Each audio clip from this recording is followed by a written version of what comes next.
put a seashell up to your ear, you'll be able to hear the sound of the ocean. And you can definitely hear something, but it's not some long distant memory of the sea embedded in the shell, because it actually works with lots of things. So what is going on?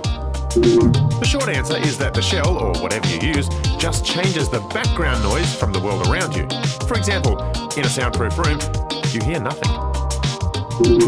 You see, shells can be good resonators. That just means that the size and the shape of the hollow on the inside is very good at amplifying some frequencies of noise and softening others. What results is a kind of a white noise that our brain is quite happy to call the sound of the sea.